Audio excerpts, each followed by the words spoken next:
Right, 18 April 2020, and I'm joined by Mr. Tinashe Jonas from Zimbabwe. How are you, sir? I'm fine, and you, and happy Independence Day. Thank you very much, sir. What do you think about this Independence Day today?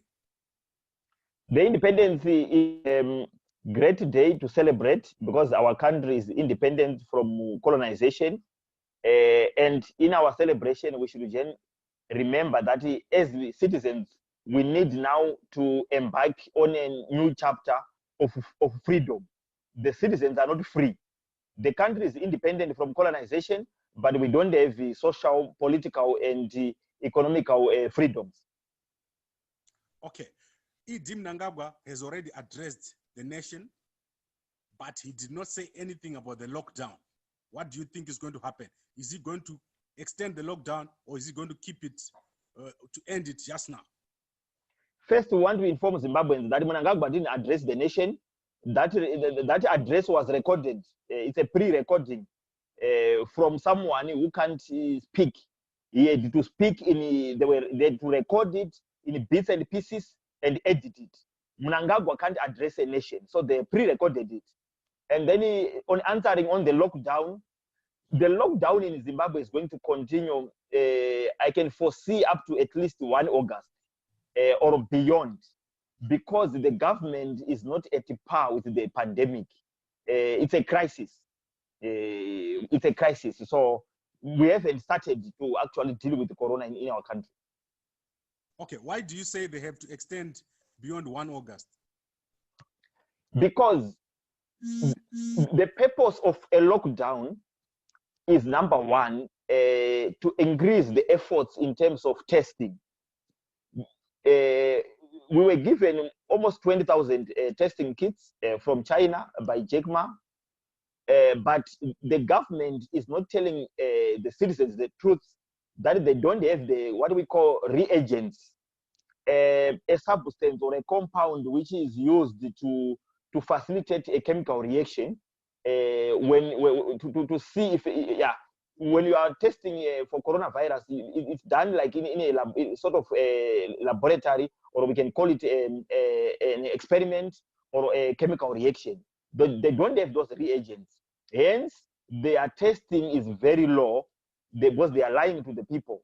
So testing was supposed to take center stage, and then those who are tested and they are positive, then the government would identify the people they were in contact with, so that they track them down and also quarantine them. But what is happening in Zimbabwe is that we are testing at almost 5%. Now people are dying without being known that it's coronavirus, and the relatives are thinking maybe it's witchcraft or it's natural death. They're also contaminating, they're also getting infected. So our testing, because it's below 5%, the government is not knowing how much is the damage or the pandemic is. They are only guessing. They are doing what we call public relations. Okay, so approximately how many people do you think have the virus as we speak? South Africa, which has got a good testing level, is now almost 2,000 something.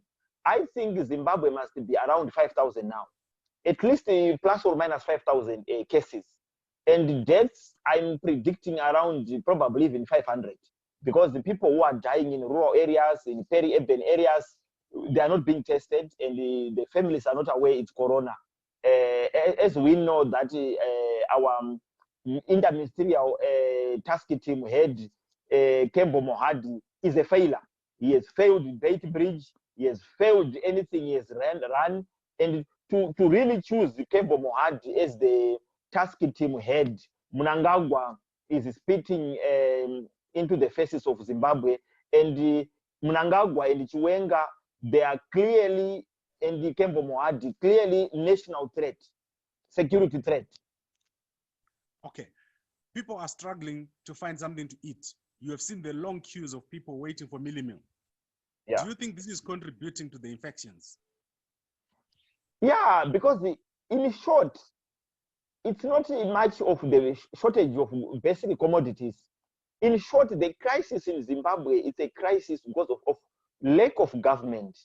It's a crisis of governance. So it's multifaceted.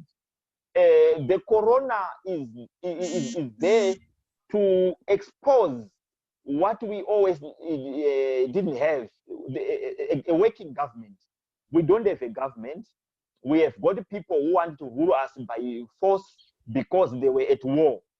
Being a soldier or a former soldier or a war veteran, it's a position to be recognized, a position to be respected in our society, but it doesn't translate directly that if you're a war veteran, you become a good leader.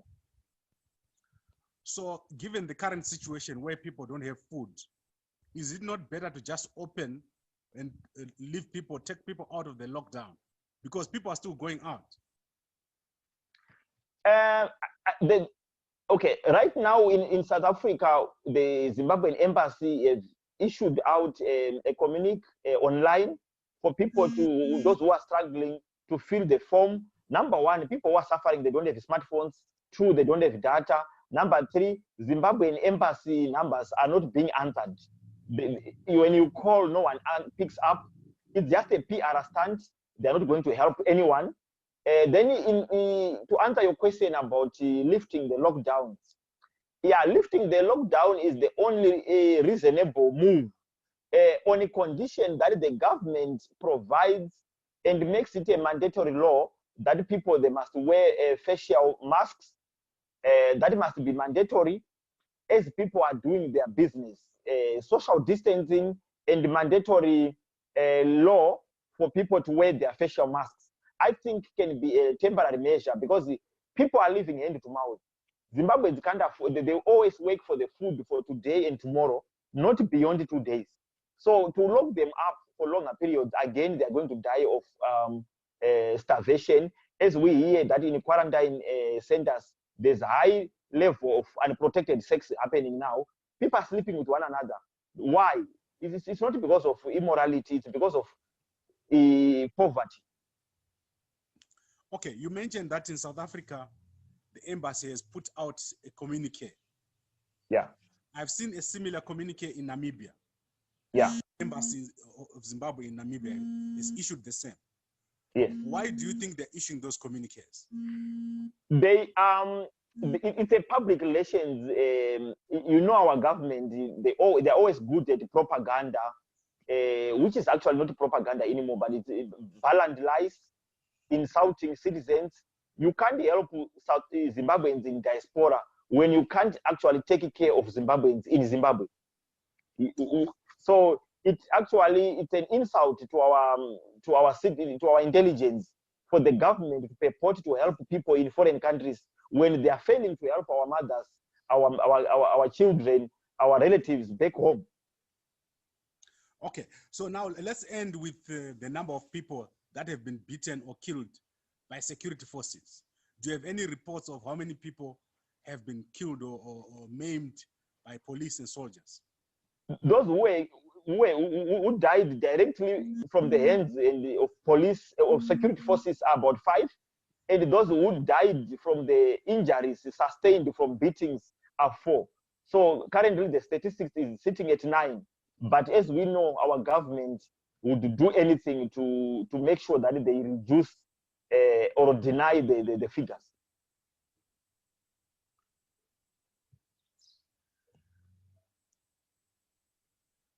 Sorry, I had a sort of a break there on my connection.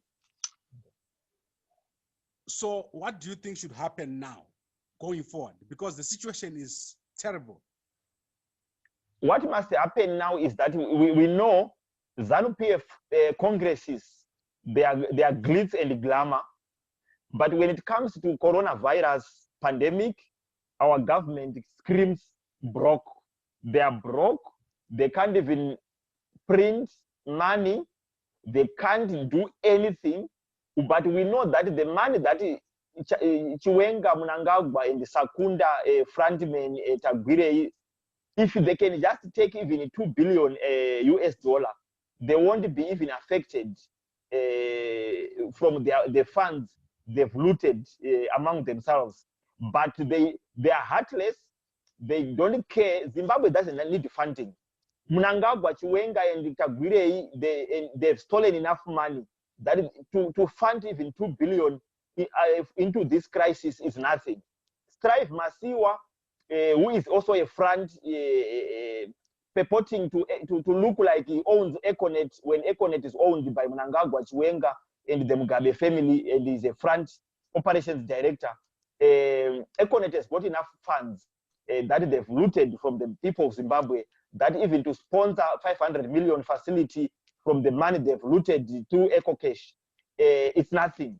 But we are being led by heartless, evil devils. Its blood must spill, and they thrive more when people are perishing. Right, Mr. Tinashe Jonas, thank you very much for joining me again today to carry out this discussion on Independence Day. Is there anything else you want to say before we close? What I want to say to the people of Zimbabwe, that we are on our own. We are on our own, and if we can't be united, we are always fearful. We fear Mnangagwa, and I know Mnangagwa is dangerous. Mnangagwa is a blood-sucking moron. But let's look at it this way. We are now dying of starvation. We are now dying of coronavirus. All this must be solved by us saying, we must die defending our lives, our human rights. We must die removing ZANU-PF. Together we can stand, together we can win this. Kufa, death is death, whether it's corona, whether it's starvation. Let's unite and die once removing ZANU-PF. Thank you. Right, Mr. Jonas, thank you very much, and I'll see you again next time. Thank you so much.